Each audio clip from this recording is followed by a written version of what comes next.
Por gentileza, irmãos, pode sentar-se.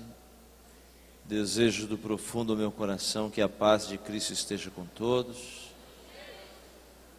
Eu estou muito satisfeito nesta madrugada, nesta manhã, pelo privilégio de estar na presença de Deus, porque isso não é mérito de nenhum de nós aqui. Nós estamos aqui porque a graça é um grande mistério.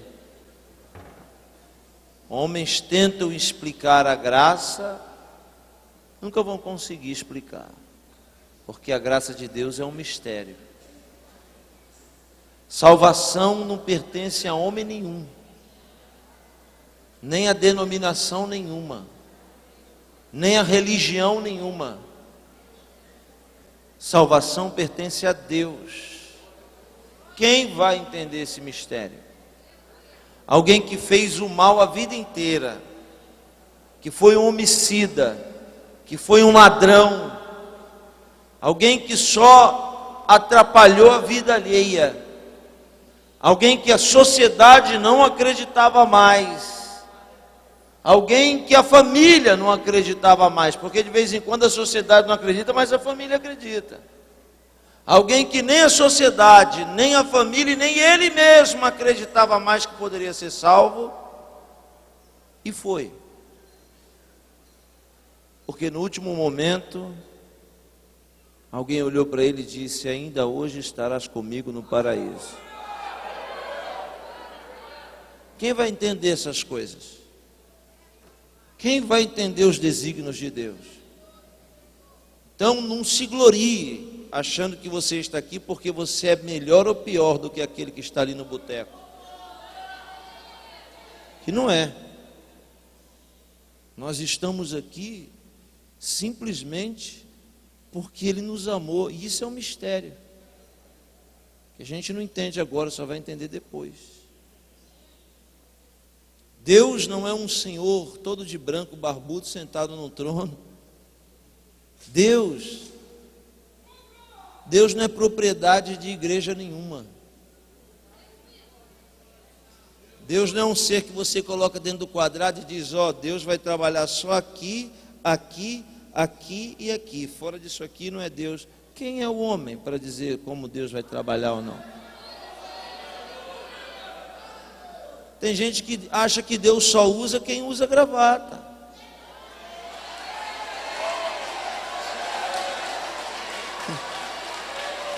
Tem gente que acha que Deus só usa quem usa sapato, terno, que só vai entrar no céu quem não corta o cabelo, quem não raspa o sovaco é que vai entrar no céu. Tem gente que acredita nisso.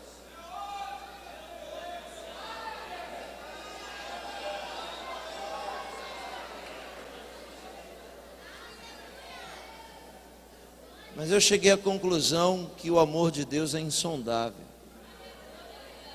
E nós estamos aqui por causa simplesmente dessa misericórdia. Agora vai dar 3 horas da manhã, você estaria dormindo e nem estaria vendo. Mas a misericórdia do Senhor se renovaria agora. Você dormindo e a misericórdia do Senhor se renovando, a causa de você e eu não sermos consumidos. Hoje, queridos irmãos, eu sei que algumas pessoas estão estranhando de me ver nessa condição, despinteado, mal arrumado, chinelo de dedo, né? E realmente isso não é comum, mas é porque para o povo judeu no mundo hoje é um dia sagrado, é o dia do Yom Kippur. Está escrito na palavra de Deus, ao 10º dia do ano. Hoje é exatamente o 10º dia do ano 5772. E no mundo inteiro, todas as partes do mundo, lá do outro lado do planeta, judeus estão fazendo esse jejum agora. Yom Kippur quer dizer dia do perdão, é o dia mais sagrado do ano, é o dia terrível, é o dia que Deus fecha o livro e sela os decretos, hoje. É o dia que o sumo sacerdote entrava dentro do Santo dos Santos para oferecer um sacrifício de 7 minutos e sair, correndo, senão morria. Esse é um dia que Deus se inclina para ouvir as últimas palavras dos homens na terra. Você talvez não saiba, mas no dia 28 agora, que foi o ano novo judaico, Deus abriu um livro no céu e começou a escrever os decretos de cada ser humano. Quem vai nascer, quem vai morrer, quem vai ser rico, quem vai ficar pobre, quem vai ser curado, quem vai ficar enfermo. E sela hoje. Jejum é de 24 horas, nem água se toma, nem água para lavar o rosto, nem lavar as mãos. Não se come nada, se abstém de tudo que você imaginar. Não se pode vestir nenhuma roupa de couro, nem bonita. E agora eu vou sair daqui, vou viajar para o outro lado, vou lá para Ribeirão Preto para a inauguração da igreja do pastor Marco Feliciano. Eu vou viajar assim, como você está me vendo. Por que Deus diz ao 10º dia desse mês, desse ano, vós afligireis a vossa alma? Sabe por quê, irmão? Que Deus fala assim, você vai ficar 24 horas sem comer e sem beber, para você ver o quanto você depende de coisas fúteis, e de quando você, ser humano, não é nada diante da minha magnitude. Porque nenhum de vocês aguenta 24 horas sem comer e mais 24 horas sem comer. Vocês são pó. Eu, o Senhor, não como e não bebo, porque sou eterno.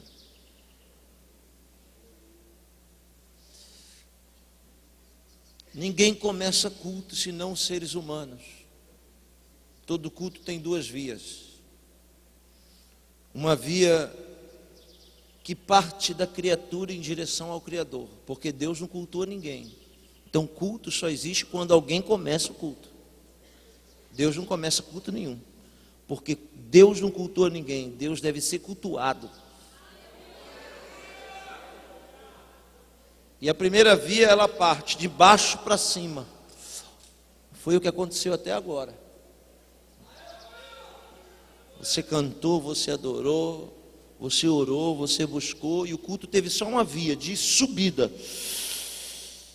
E agora é a outra parte do culto, é a via de volta, porque toda ida tem uma volta, toda ação tem uma reação. E agora você mandou e Deus também vai falar com você.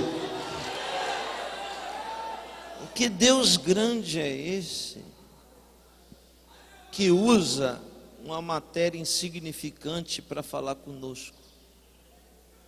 Que Deus é esse? Deus só usa mula e corvo quando não tem gente para ele usar.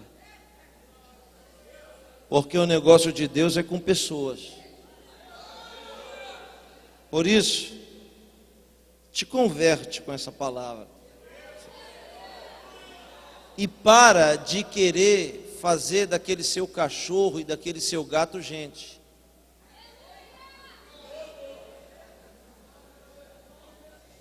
Porque o negócio de Deus não é com cachorro nem com gato, viu? Tem gente que gasta muito dinheiro com cachorro e nem dizimista é na igreja. Bota a roupa de gente no cachorro e bota ele para morar dentro de casa como se fosse gente. Ei, se converte. Deixa o cachorro ser cachorro e adota uma criança de rua para ser gente.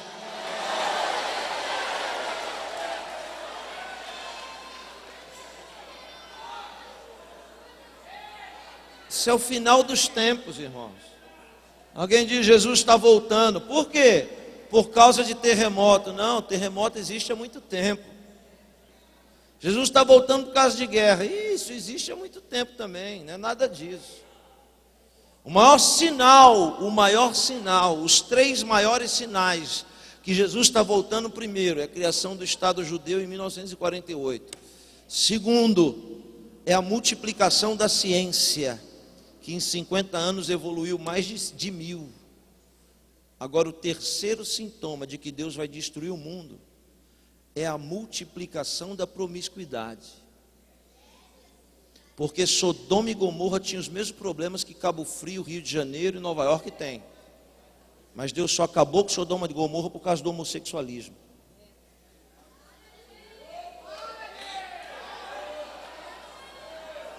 Está se multiplicando.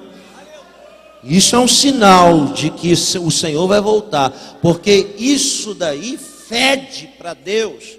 Fede para Deus. E se feder, irmão, ele disse, mau cheiro eu não gosto de sentir. Eu vou acabar com esse lixão e eu quero ver como é que vai ficar a situação.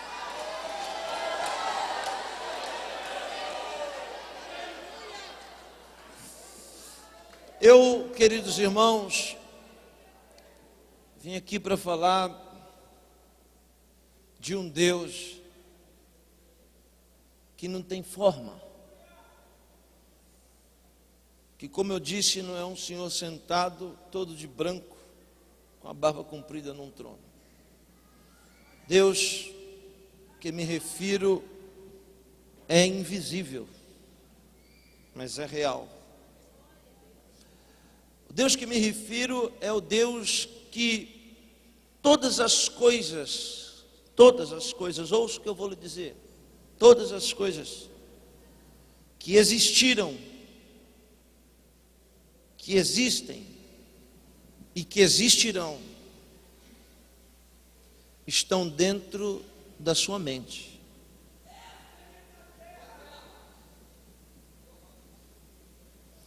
Todas as coisas criadas nos mundos, porque o autor dos Hebreus diz que pela fé Deus criou os mundos no plural, então existe mais do que este mundo que a gente vive. Existe um mundo no mínimo espiritual que você não vê, mas que é real, como esse daqui. Você veja a grandeza. As coisas que existiram antes de você existir, já existiam na cabeça de Deus. Não entenderam o que eu disse, né?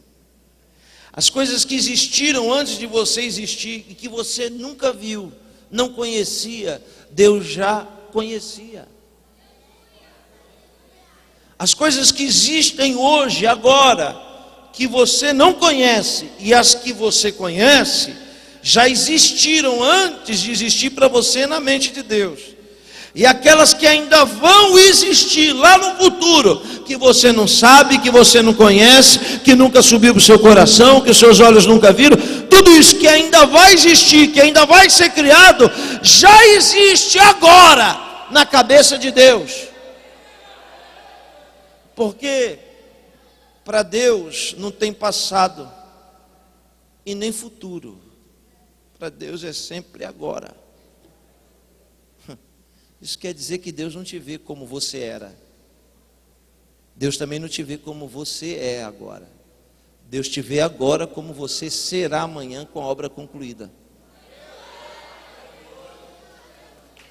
Porque passado, presente e futuro é para nós, irmãos, comedores de arroz e feijão. Para Ele não tem isso. Para Ele não tem passado, nem presente, nem futuro. Para Ele é sempre agora.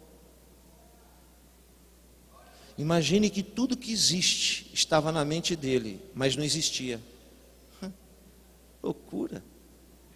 Aí ele vem e disse: haja. E houve. Haja. E houve. Você imagina quando ninguém sabia o que era luz, ele disse: haja luz. Se eu estivesse lá, eu ia perguntar: o que é luz? Ele ia dizer: espera que você vai ver. Haja luz e houve luz. O Deus que me refiro é tão poderoso que o mais escuro breu do universo e o dia mais claro, para Ele é a mesma coisa. Não tem distinção.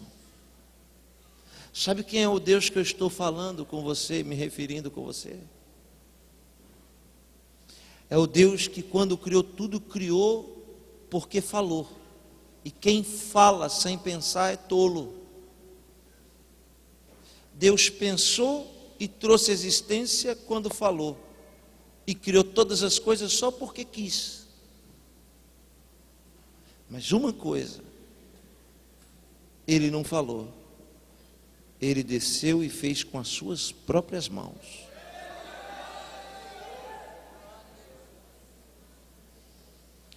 Para ele criar todas essas coisas, a ciência diz que o mistério são os 4 elementos. Com 4 elementos, Deus criou essa realidade. Quais são os 4 elementos, pastor Youssef? Fogo, água, terra e ar.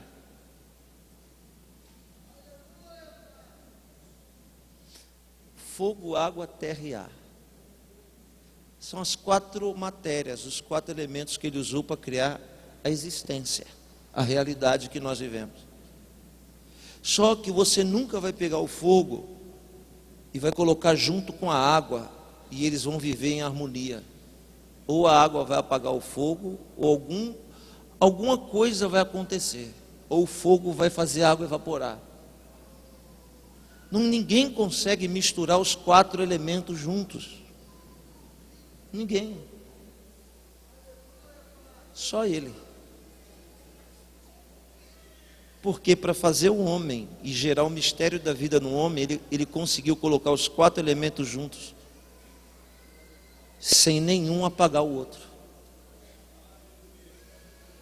Então ele pega o barro, e muita gente não sabe, porque quando Deus foi fazer o homem, ele não fez do barro seco, porque não dá para moldar barro seco. Então ele misturou o barro com água.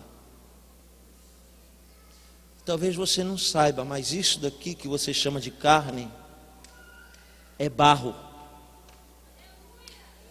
No dia que você morrer, você vai ver que isso que é barro, é pó. Só que mais de 60% da sua matéria é água. Já viu alguém morrer eletrocutado? Quando a descarga elétrica dá, ele vai fumaçando e diminuindo, pastora. Um homem de 2 metros fica com 90 centímetros, porque toda a água do corpo evaporou. Mais da metade do seu corpo é água. 70% água, não é, pastora? Que mistério. Então ele pega o barro e usa só um pouquinho, bota água no barro e vai fazendo o homem. E 2 dos 4 elementos ele consegue colocar em uma de suas criações juntas. Aí o que Deus faz? Deus coloca dentro do homem o fogo. Você talvez não saiba não, mas o seu cérebro gera energia capaz de ligar uma lâmpada dessa aí, ó. Isso é fogo. A vida cerebral nada mais é do que uma descarga elétrica. A ciência já provou isso. E uma descarga elétrica de fogo. Um fogo que você nem sabe como entrou dentro de você, mas que está aí dentro de você. O povo judeu chama esse fogo de fagulha divina, ou Neshama. Sabe o que é Neshama? Neshama é uma palavra hebraica que quer dizer alma. Alma não é espírito não, viu? E o ser humano é diferente dos animais, porque os animais, a alma deles é da terra. O animal quando morre não vai para o céu, vai para a terra. Por quê? Porque o animal não age por raciocínio, por intelecto. O animal age por instinto. Deu fome, ele come. Deu sede, ele bebe. E o ser humano também tem alma de instinto. Só que o ser humano é racional. Aleluia. Isso é um poder que Deus deu para o ser humano que não deu para ninguém mais. Você tem o direito de pensar. Os animais não. Mas quando um crente só age pelo instinto, só faz aquilo que dá vontade, então ele abaixa o nível dele para os animais e se torna como o jumento, se torna como o cachorro, porque só faz aquilo que dá vontade de fazer. Depois que Deus colocou no boneco de barro o fogo, ainda assim o boneco de barro não podia se mover. Aí Deus vem e coloca o último elemento.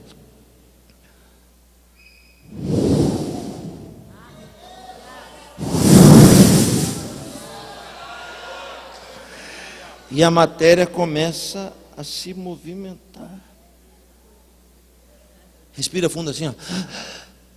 Vai rápido. Você está vivo.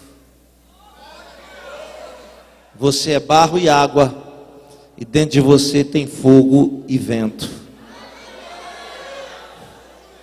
Depois Deus olhou para o boneco e disse: minha imagem e semelhança. Deu ao homem um poder que não deu mais para ninguém.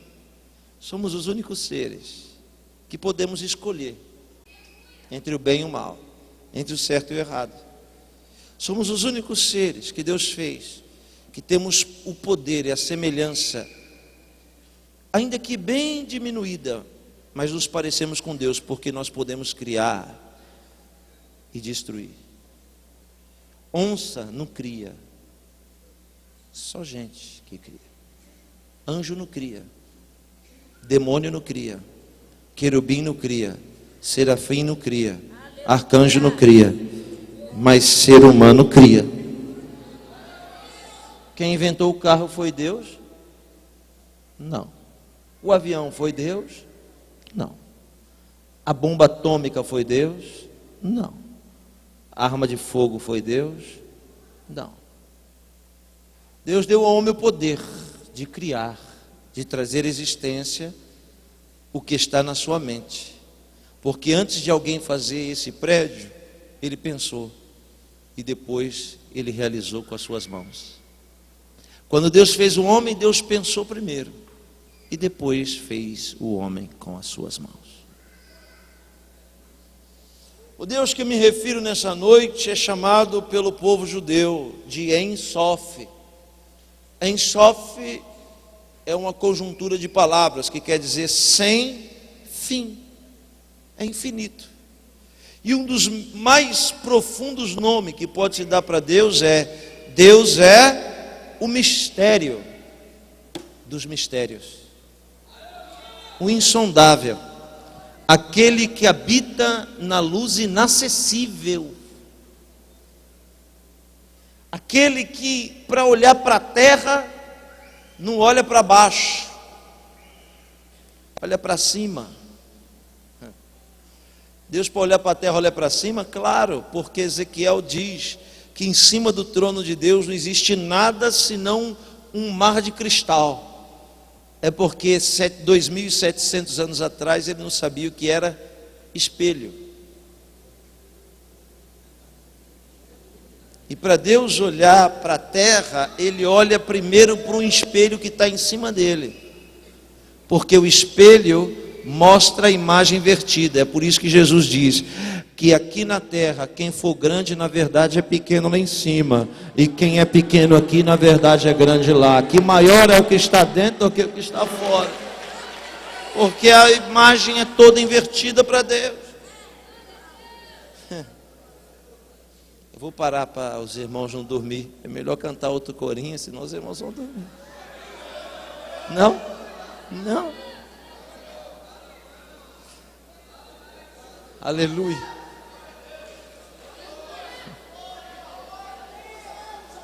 O Deus que eu me refiro é um Deus que te conhece mais do que você mesmo.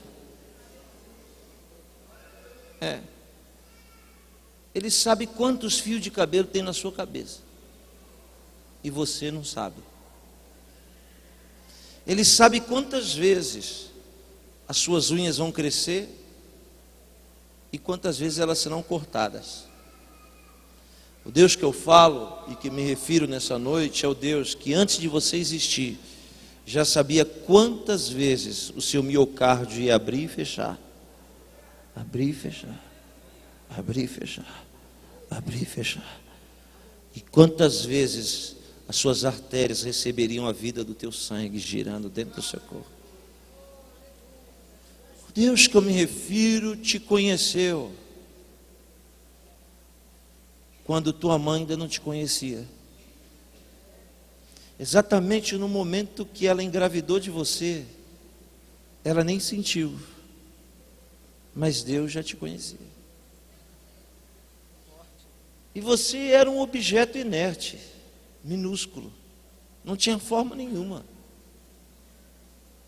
A sua mãe nem te conhecia quando, aleluia, ele decidiu em algum lugar da existência realizar o mistério do seu esqueleto. Veja que você era uma gosma insignificante. E ele olhou para o corpo da tua mãe e disse: cálcio dos ossos, cálcio da arcada dentária. Agora, segundo a minha palavra, se junte para formar os ossos dele e os ossos dela. Cada um dos 613, desde o pequenininho ao maior, exatamente do tamanho que tem que ser. E você está perguntando: por que esse homem está falando tudo isso? Eu estou falando tudo isso para você nunca limitar o poder do Deus que você serve. Estou falando tudo isso porque toda vez que Deus vem, algo acontece. E sabe o que Ele está lhe dizendo aqui nesta manhã? Ele está lhe dizendo: eu sou o Senhor, teu Deus, que te tirou da escravidão que você vivia. Isso parece simples, mas não é. Deus está dizendo: eu sou Deus que fui te buscar no contexto de sofrimento que você vivia, quando nenhum Deus dessa terra foi. Eu fui. Eu fui te buscar lá naquele cativeiro, quando o Buda não quis ir, quando Kardec não foi, e quando nenhum orixá quis ir. Eu fui lá e te libertei. Eu te libertei quando nenhum santo de mãos humanas teve poder para te libertar. Eu fui lá te buscar quando você chorou e ninguém te socorreu, quando você clamou e ninguém te respondeu. Eu sou o Senhor teu Deus, que te tirei de onde você estava e te trouxe para onde você está.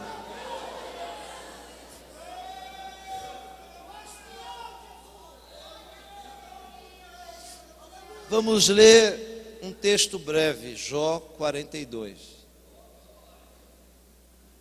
Por gentileza. Jó 42 é um clássico.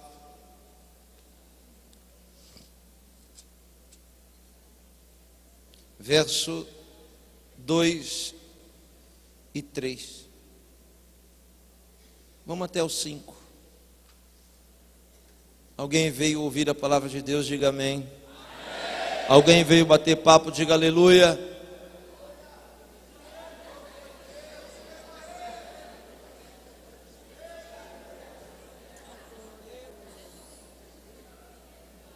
Vocês só enxergam as coisas pelo lado ruim, né? Eu enxergo pelo lado bom, porque sinceridade é uma coisa boa. O que Deus não gosta é de falta de atenção. Jó 42, do 2 ao 5, diz assim: bem sei que tudo podes, e nenhum dos teus planos, e na outra tradução, dos teus pensamentos. Bem sei que tudo podes, e nenhum dos teus pensamentos pode ser frustrado. Quem é aquele, como disseste, que conhece, que sem conhecimento encobre o conselho?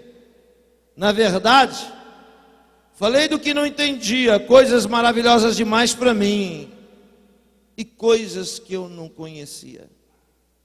Escuta-me, pois, havias dito, antes de eu falar, havias dito, e agora eu falarei, e te perguntarei, e eu estou aqui, para que tu me ensines, me ensines.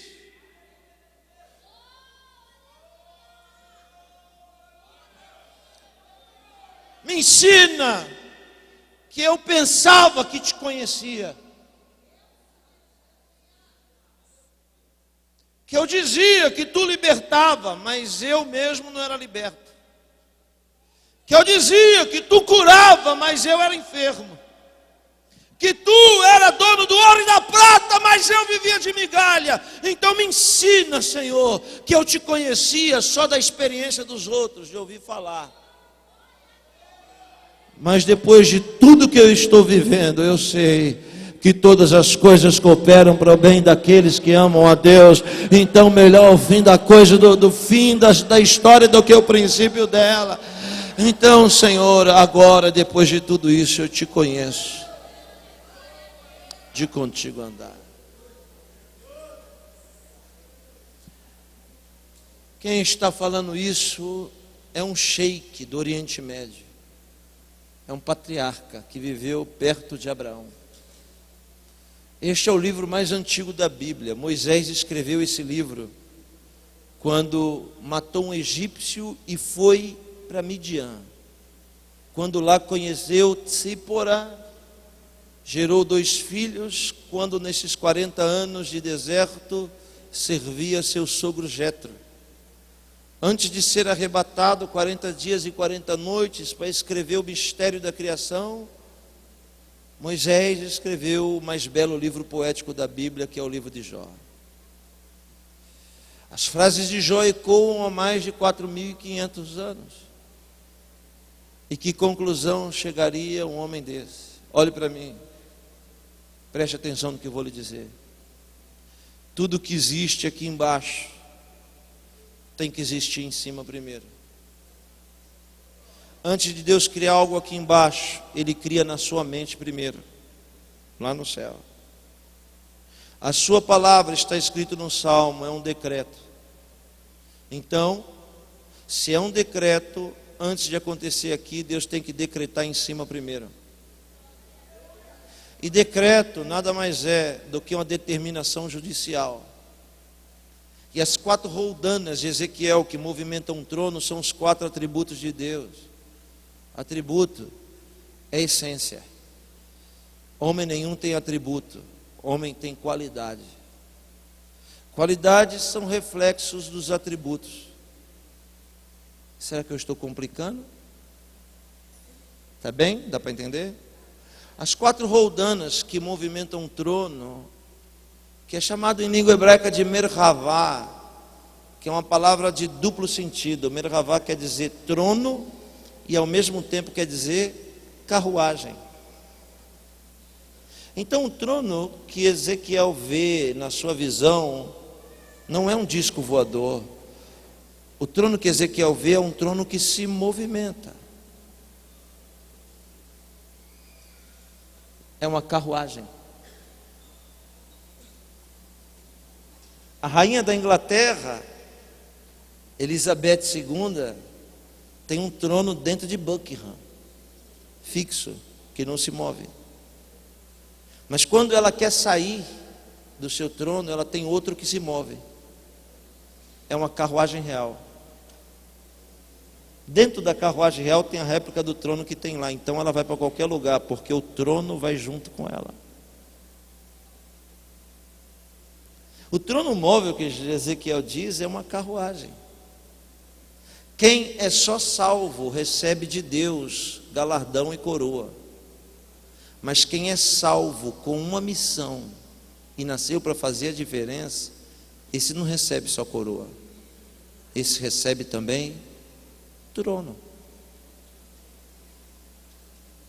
Na visão do Apocalipse, João diz: e vi tronos. São para aqueles que nasceram e têm uma missão para fazer a diferença. E os tronos que ele vê, todos se movimentam. Quer ver? Alguém que nasce para fazer a diferença não recebe coroa, recebe trono. Quando Elias vai ser tomado por Deus, no meio do fogo veio uma carruagem. Na verdade não era uma carruagem, era uma merhavá, era o trono móvel de Elias, que veio buscá-lo para adentrar as mansões celestiais. As 4 rodanas são os 4 atributos que fazem parte da essência de Deus. Kavod é glória, Kiddushá é santidade, Hesed é misericórdia e Tzadir é justiça. Se tem alguém justo, esse é Deus. Homem nenhum é justo, homem é justificado. Se tem alguém santo, esse é o Deus. Homem nenhum é santo, homem é santificado. Se tem alguém misericordioso, esse é Deus. Homem nenhum tem misericórdia. Então, olhe para mim. Quando Deus vai decretar alguma coisa aqui nesse mundo para trazer existência, tem que passar por um tribunal no céu. Porque é um mandato, é uma ordem, é um decreto. E quando esse justo juiz vai decretar, você tem que entender que debaixo desse trono, em uma das roldanas que giram nessa condição, no sentido horário, está um trono onde Deus julga com equidade. É um tribunal. E esse tribunal existe um juiz justo e fiel. Mas em algum lugar da existência, não lá no céu, mas em algum lugar da existência, você tem que ter ciência que existe um acusador implacável. Isso é justiça. Quando o juiz diz, eu vou abençoar ela, eu vou mudar a vida dele, do outro lado, em algum lugar, lá no inferno, o acusador se levanta e diz, não pode. E o juiz diz, por que não? Aí o acusador diz, não pode porque ela fez isso, não pode porque ele fez aquilo, não pode, é acusador, vai acusando, e a justiça não pode ouvir só um lado, tem que ouvir os dois. Então Deus está ouvindo o acusador. Quando o acusador termina a última acusação, Deus vira para a direita, lugar de honra, e sabe o que tem na direita do trono de Deus? Tem um advogado que não perde causa. Lá na direita tem um advogado que não perde causa. Por que eu estou falando isso? Porque o livro de Jó nada mais é do que a narrativa de um embate jurídico. É um embate jurídico. Por quê? Porque Deus olha para Jó, se orgulha de Jó e deve dizer assim, eu vou abençoar Jó mais um pouco, eu vou escrever mais um decreto aqui para abençoar Jó mais um pouco. Aí alguém de rodear a terra chega e diz, vai abençoar? Deus diz, viu, ele é justo. Aí o acusador se levanta e diz, ele é crente, mas é crente porque o Senhor abençoa ele. Deixa eu tocar. E o Senhor vai ver que ele arreia, que ele quebra, que ele não suporta, que ele não aguenta a pressão. Por que olhe para cá, ouça o que eu vou dizer. Por que o diabo diz, se eu tocar nos bens de Jó, ele desvia? Sabe por quê? Porque o diabo não conhece o limite do homem. Quem conhece o limite do homem é Deus. Por isso que Deus permitiu, porque Deus sabia que se ele tocasse no patrimônio de Jó, Jó não ia arriar, porque Deus sabia que o limite de Jó estava longe do seu patrimônio. Isso quer dizer que Deus não dá para ninguém prova maior do que possa suportar, cruz maior do que possa carregar. O único que conhece o seu limite é o Deus que está descendo aqui através do Espírito Santo. Ele é o único. É Ele que conhece o seu limite. E como eu não estou pregando para as paredes, eu estou falando com alguém que entrou aqui dizendo, Deus, é tudo ou nada, é agora ou nunca, é 8 ou 80, ou vai ou racha, eu estou no meu limite, eu não aguento mais essa luta, eu não aguento mais essa prova, ou o Senhor fala comigo para mim sair dessa vigília diferente, ou eu não vou aguentar, e Deus está vendo que você está no limite mesmo, e é por isso que Ele fala contigo dessa maneira. O diabo acha que se ele te der um tapa, você desvia. E o teu limite está longe de um tapa. Você vai aguentar. Foi rápido. O diabo fez.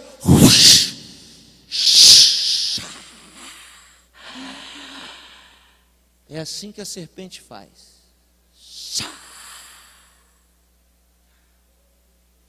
Jó perdeu tudo, quando perdeu tudo, o diabo diz, agora ele arreia. Sabe o que Jó disse? Deus deu, Deus tirou, louvado é o nome do Senhor. Ninguém sabe o que eu estou falando. Ele está dizendo que quem tirou não foi o diabo, porque o diabo não tem poder para tirar, ele só tirou porque Deus tirou. É muito forte. E sabe o que ele diz mais? Deus deu e Deus tirou. Sabe o que é isso? Não sabe, né? Isso é riqueza, e riqueza não é dinheiro, porque tem gente que tem dinheiro, mas é miserável, medíocre, hipócrita. Riqueza não é dinheiro, riqueza é consciência.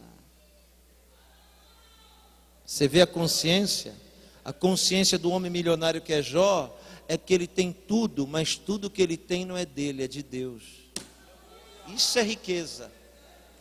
Riqueza é saber que tudo que você tem, desde o relógio, o sapato, a meia, o carro, o helicóptero, o avião, não é teu, mas é de Deus. Tudo que você tem não é teu, é de Deus. Os seus filhos, tudo que você tem não é teu, nem a tua vida é tua, é de Deus. Se Ele quiser tirar esse fôlego teu agora, Ele tira. Se Ele quiser te tomar para Ele agora, Ele te toma. Tu não tem nada, tudo que você tem é dele. Então a pior coisa que alguém pode dizer é a minha igreja, o meu ministério, o meu carro, a minha esposa, o meu... Que é teu nada. Tudo é dele. Ele só confiou em você e deu para você administrar. Ouça bem o que eu vou lhe dizer.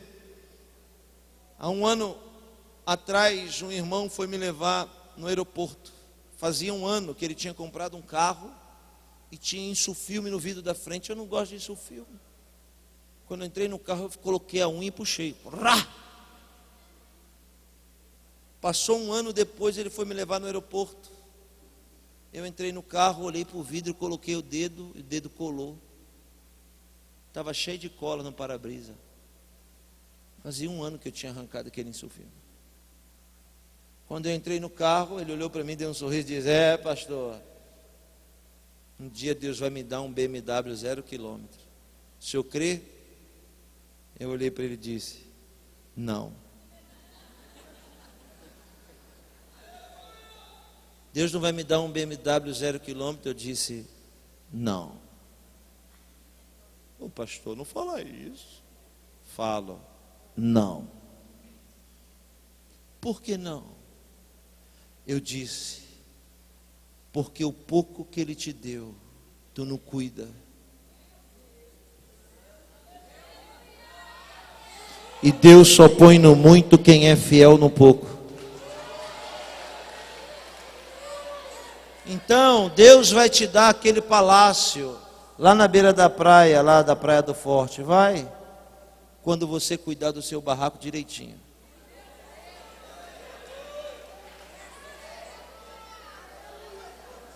Não é só porque é velho que você vai deixar sujo. Não é só porque é pequeno que você vai remendar. Deus pode te colocar no muito, se você for fiel no pouco.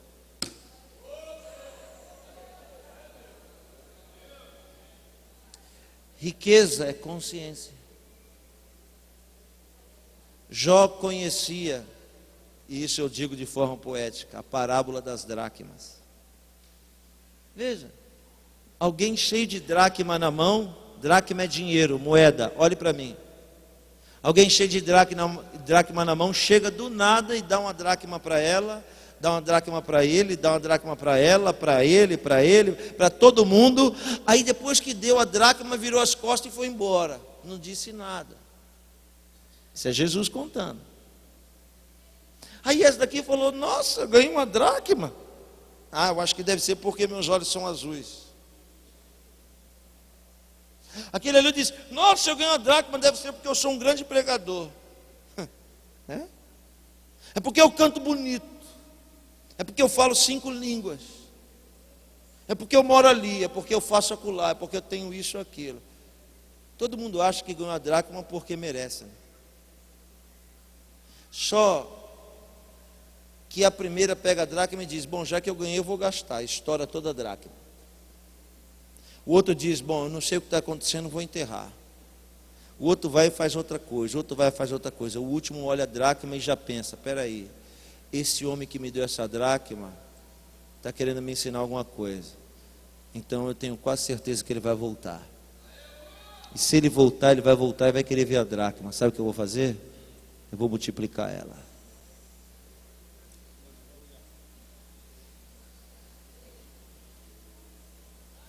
Não deu outra, o dono da dracma voltou para cobrar.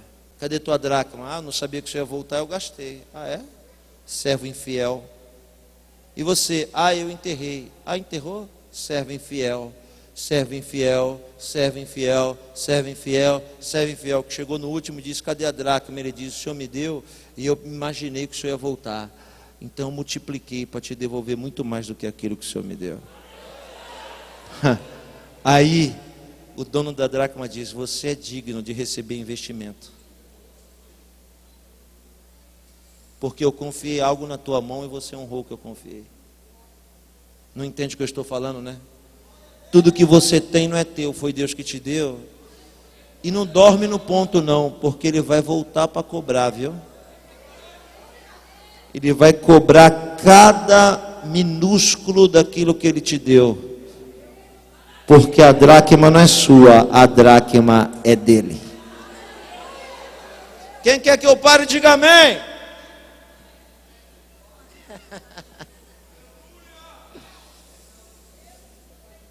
O diabo voltou e Deus cruza os braços e diz: e aí, arriou o homem?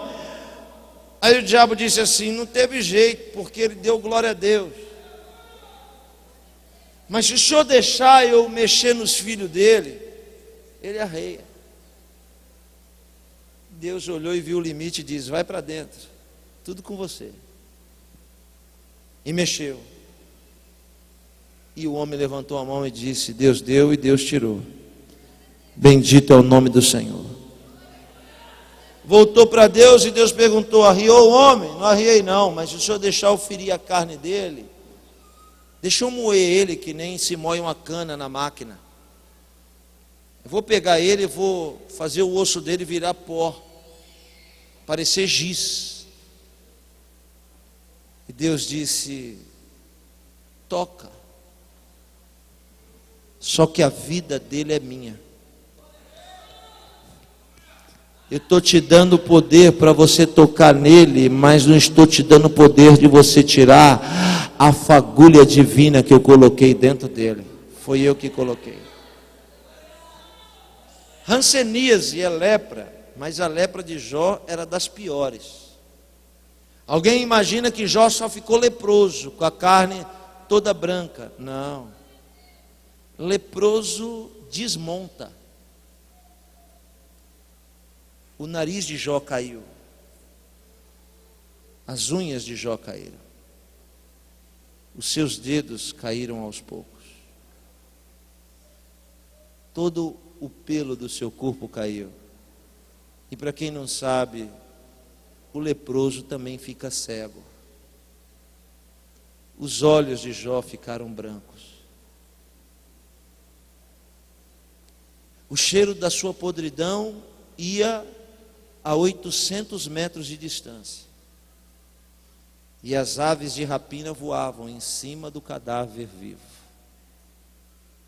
As raposas e os coiotes migraram para dilacerar a carne apodrecida de um homem no fundo de um buraco, que jogava cinza de carvão na pele para aplacar o cheiro, mas não dava jeito.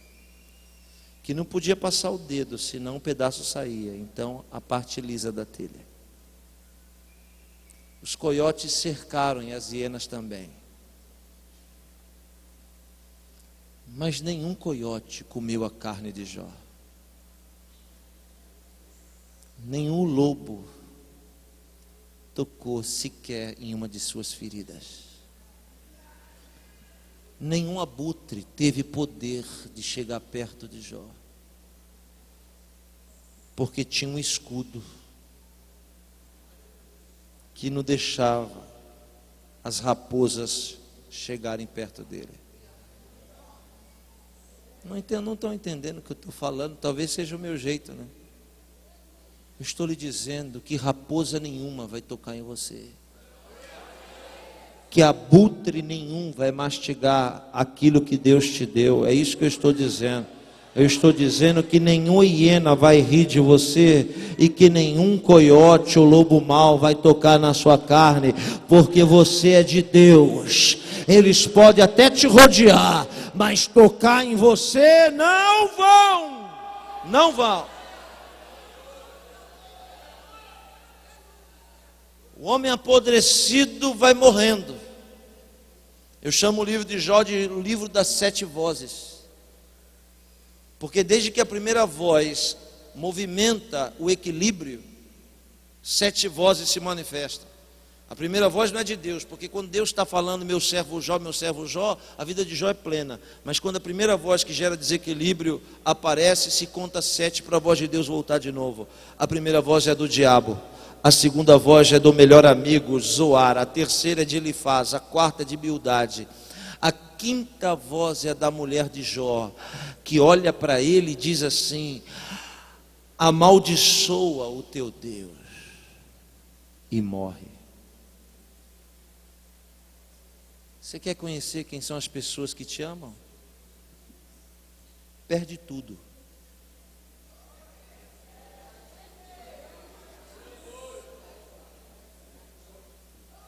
Quer saber quem é que dá tapinha nas suas costas? Vai para o fundo do buraco.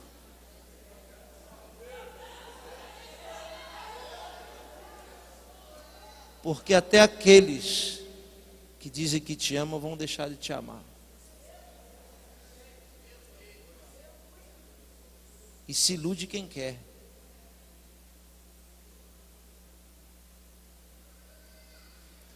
Olha o que a mulher diz: amaldiçoa o teu Deus e morre. Sabe por quê? Eu nunca vi o diabo usar tanto uma pessoa que nem usou essa mulher. Nunca vi.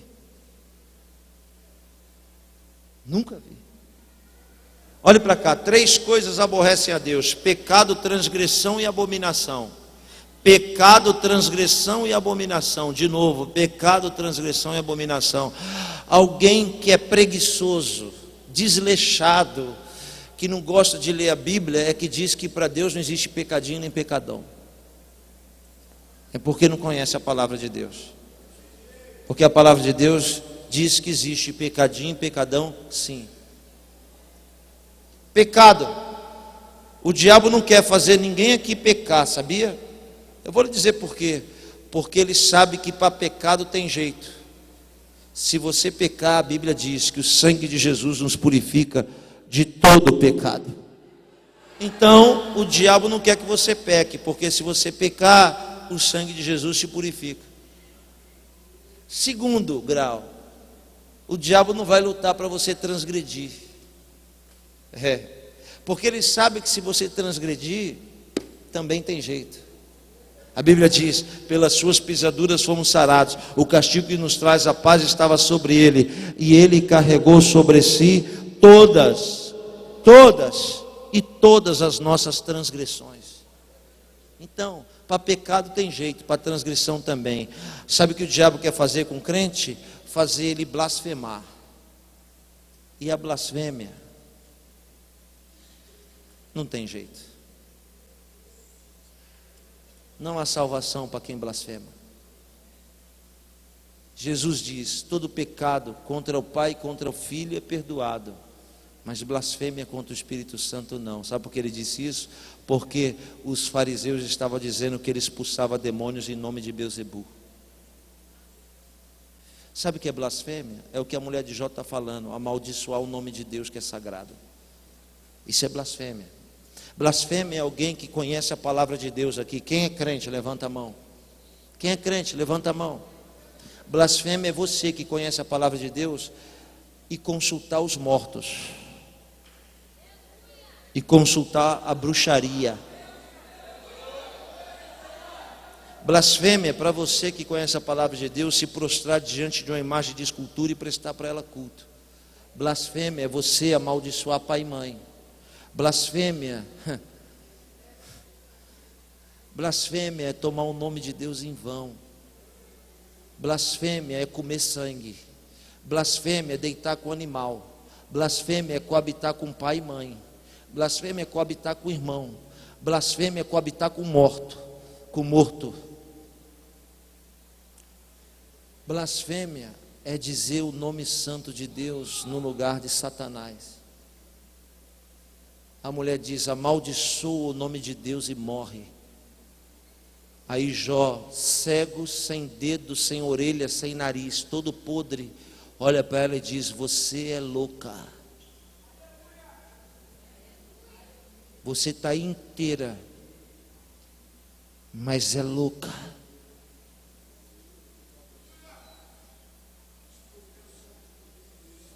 A sexta voz é a voz de Jó que diz: me arrependo desde o dia que eu nasci.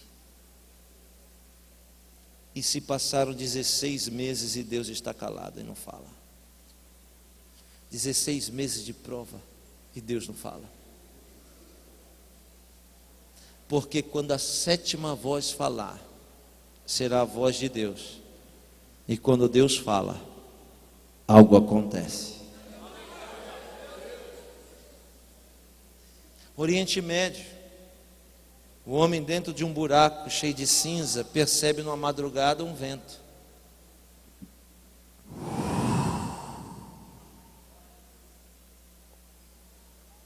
Veja, ele não vê o vento porque está cego. E ele também não sente porque a lepra tira o sentido, o tato. O leproso, você pode queimar ele que ele não sente. Então ele não sente a brisa do vento e nem vê o vento. Mas ouve. E quando você não sentir nada e também não vê nada, pelo menos ouça.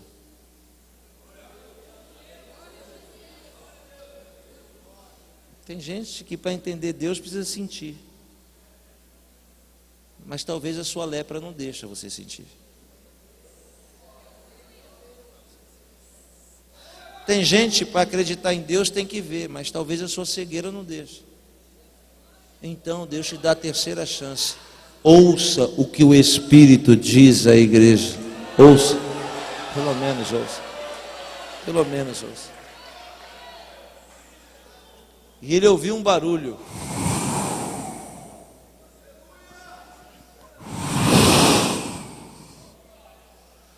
E pensou: não é época de vento. De madrugada não venta nesse deserto. Não poderia ventar, mas ventava. Não poderia ventar, mas ventava. E quando coisas que não poderiam acontecerem, é um sinal de que Deus está chegando. Algumas coisas fora do comum vão acontecer quando você sair por ali. Fora do cotidiano e fora do normal vão acontecer quando você sair por ali. Quando o vento soprar na época em que o vento não sopra, é um sinal de que Deus está chegando para te socorrer. É um sinal de que Deus está vindo para mudar a sua sorte. E o vento para do lado e do meio do vento ecoa a sétima voz, poderosa. O salmista diz: tão poderosa que despedaça o cedro do Líbano. O cedro do Líbano é uma árvore milenar, 18 pessoas de mãos dadas para dar volta no tronco. A Bíblia diz que a voz de Deus não arranca o cedro do Líbano. A Bíblia diz que a voz de Deus é tão poderosa que despedaça o cedro do Líbano, com raiz e tudo. As raízes mais profundas aí do seu ser, aquelas raízes que suportam, que aguentam, elas não vão aguentar quando a voz de Deus ecoar no seu ser.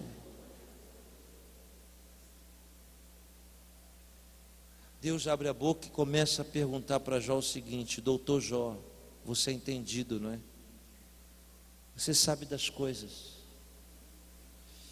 Então, já que você sabe, me responda uma pergunta. E se você responder uma das minhas perguntas, aí então você vai entender o que está acontecendo. Sabe qual que é a pior coisa que pode acontecer com o ser humano? É quando ele achar que ele sabe das coisas. E ninguém aqui sabe de nada, a começar por mim. Nós não sabemos de nada. Aí Deus começa a perguntar para Jó de cima. Ele diz assim: Jó, me responda.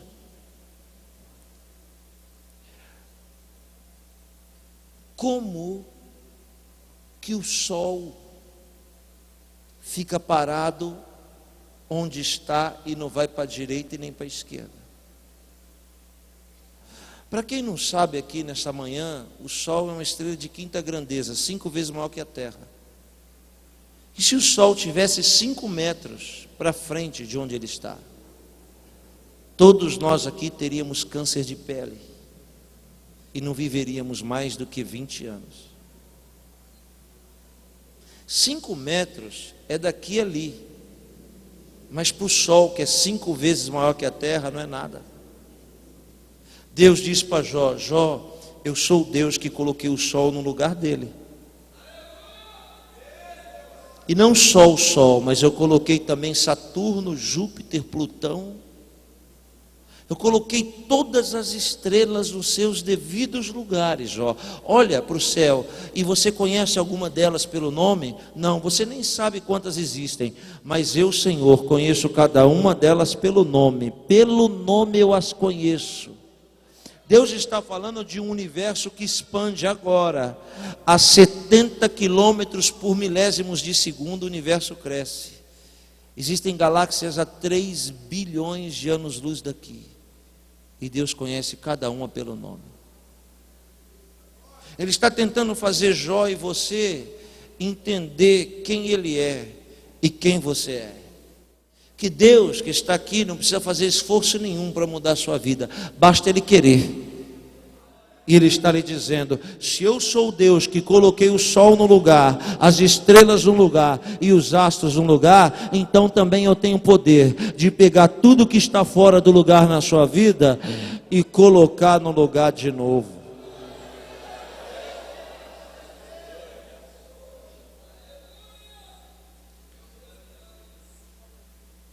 Quando Deus fala dos céus, ele percebe que Jó não entende nada de estrela.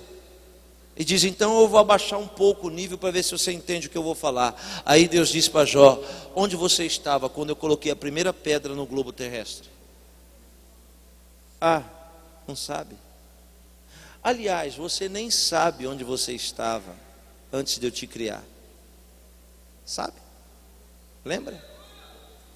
Eu passei agora ali na estrada, tinha uma igrejinha, 1926. Aí eu perguntei para o menino que trabalha comigo: onde você estava em 1926? Ele disse: pastor, eu tenho 30 anos. Mas você não sabe onde você estava em 1926? Eu sei onde você estava. Você estava na mente de Deus. Deus estava pensando sobre você. Eu vou parar a mensagem que os irmãos já estão indo, né? Outro dia eu concluo. Vamos ficar de pé. Vamos ficar de pé, irmãos, vamos ficar. Não, os irmãos estão apressados para tomar o café da manhã. Não? Quem quer que eu continue, diga glória a Deus. Fica de pé que eu termino com você de pé. Pode ficar. Não vou te atrapalhar não, irmão. Eu não vou te cansar não. A irmã pulou aqui o culto inteiro e está dormindo durante a mensagem. Não adianta. Para mim não adianta nada. Fique de pé aí. O Deus que eu me refiro é o Deus que disse para os mares: ó, mar, oceano, mar, Oceano! Só até aqui, viu? Não avança mais do que isso daqui não, viu, mar? A não ser que eu permita. É o Deus que vira para Jó e disse: tu conhece o lugar mais profundo da terra? E Jó nem responde. Não responde não. Não responde porque não sabe que o lugar mais fundo da terra são buracos no oceano, perto da Nova Zelândia, chamado Fossas Marianas, que tem 11,5 quilômetros de profundidade. 11 quilômetros em linha reta de profundidade dentro do abismo, dentro do mar. O Deus que está falando para Jó é o Deus que pergunta para Jó: você conhece o lugar mais alto da terra? E Jó nem sabe qual é o lugar mais alto da terra. E Deus estava falando do pico do Himalaia, onde quase não existe ar para seres humanos respirarem. Deus está dizendo para Jó, e toda vez que eu falar de Jó, você substitui o nome de Jó pelo seu, porque é com você que Deus está falando aqui nesta madrugada. E Deus diz: você não conhece as alturas e nem as profundidades, mas se você colocar sua cama lá, lá eu estarei. Se você criar asa e voar lá em cima, lá também eu estarei. E não há ninguém que possa escapar das minhas mãos. Como Jó não entende também da natureza, então Deus abaixa mais e bota o nível dos animais. E disse para Jó: Jó, você sabe quantos passarinhos tem no mundo? Quantas aves tem no céu? Não sabe? Eu sei quantas. Quantas nascem, quantas morrem. E por acaso, Jó, você andando por aí viu algum passarinho, algum pardal semeando alguma coisa para depois colher? Também não, né? Pois os pássaros, as aves do céu, não plantam nem semeiam, mas eu todo dia dou comida para elas e as sustento. E você, Jó, vale mais do que muitos pardais. Por que está tribulado no seu coração? Se eu sou aquele que cuida de você e te sustenta.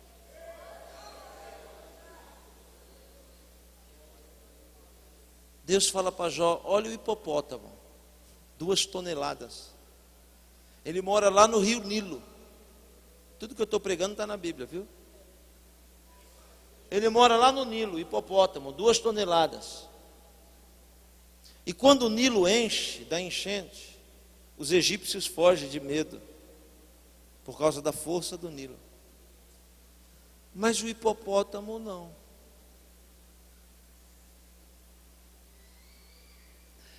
A água sobe, o hipopótamo continua na dele. E todo mundo sai correndo, mas o hipopótamo continua na enchente. Sabe por quê? Porque o hipopótamo não tem barbatana e não tem cauda. Mas eu ensinei o hipopótamo a nadar.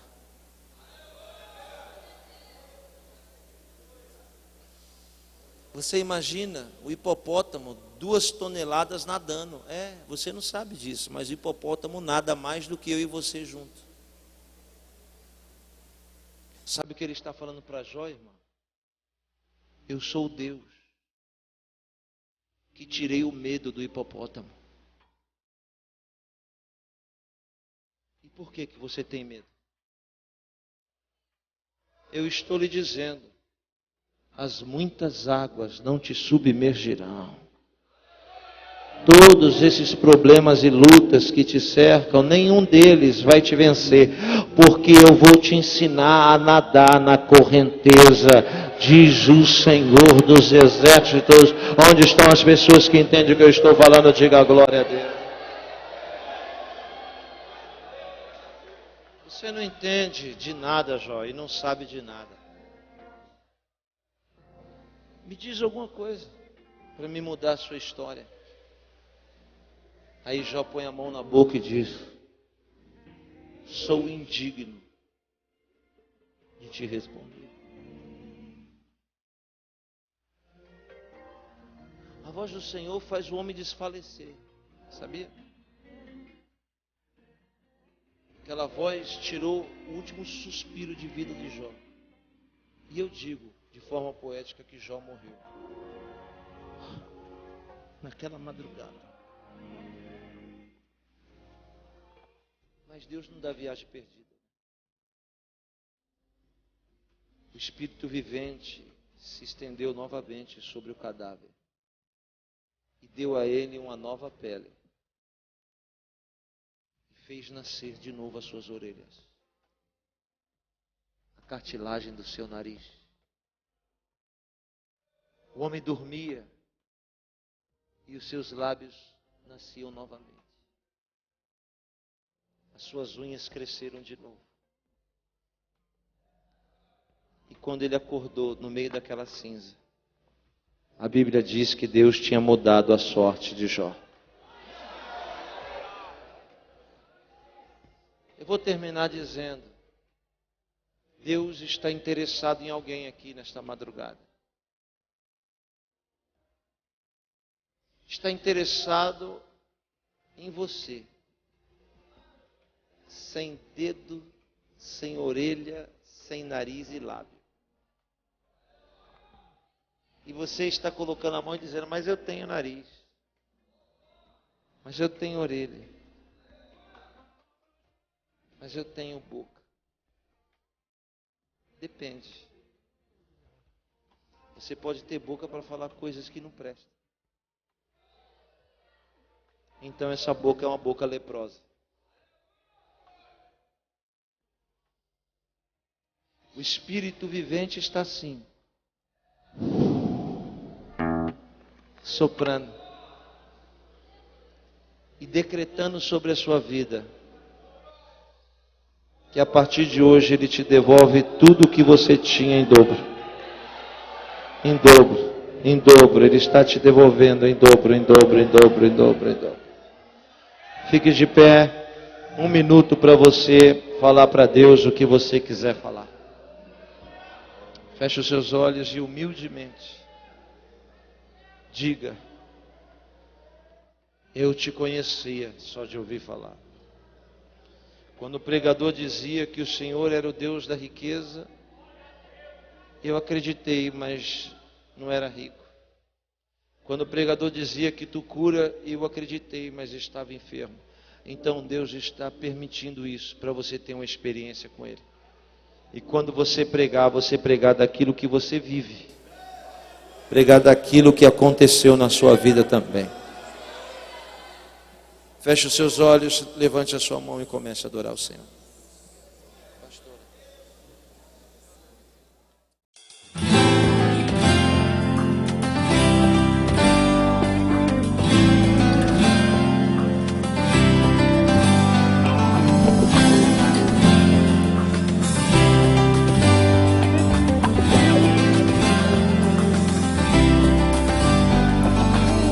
A minha vida está nas mãos de Deus.